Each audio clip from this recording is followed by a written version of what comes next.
दुनिया भर की तरह आज पाकिस्तान में भी नौजवानों की पेशा वराना महारतों का आलमी दिन मनाया गया।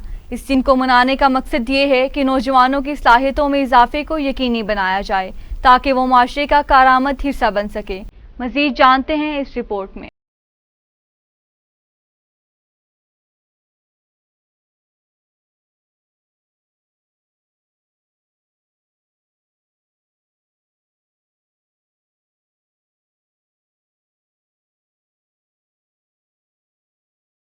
हमारे मुल्क का सतून और मुस्तकबिल हैं। जदीद माशरे में नौजवान नस्ल का बुनियादी काम मुल्क का अहल शहरी बनना है जिसमें वो पैदा हुए थे। हर एक को अपने मुल्क को बेहतर बनाने और लोगों की मदद के लिए अपना हदफ मुकर्रर करना चाहिए। इससे रियासत को मजबूत और बेहतर बनाने में मदद मिलेगी। जदीद माशरे में नौजवानों का मुआशरती किरदार कायम मियारात की तरक्की और तब्दीली है। पुरानी नस्ल ज्यादातर किदामत पसंद है। नौजवान इन तब्दीलियों को कुदरती और इंतहाई मुंतकी समझते हैं। शागिर्द, तलबा और फारिग अल तहसील नया इल्म हासिल करने पर खुश हैं और इसे अमली जामे पहनाने के लिए जल्दी में हैं। अपनी सलाहियतों को बेहतर बनाना नौजवान नस्ल का असल मकसद है। हर एक खुद एहसास के लिए कोशा है। वो ऐसा क्यों कर रहे हैं? जदीद माशरे में अपना मुकाम और किरदार तलाश करना। नौजवान दुनिया में कुछ नया लाने, कुछ इजाद करने या किसी चीज को बेहतर बनाने की कोशिश करते हैं, लेकिन नौजवानों को कई इकसाम की मुश्किलात का सामना भी है। नौजवानों को ये भी शिकवा होता है कि इन्हें अपनी सलाहियतों के इजहार का मुनासिब मौका नहीं मिलता। आज के दिन की मुनासबत से हुकूमत के लिए इस अज़्म का आदा इंतहाई जरूरी है कि वो मुल्क से नाता तोड़कर जाने वाले नौजवानों के मसाइल पर फौरी तवज्जो दें।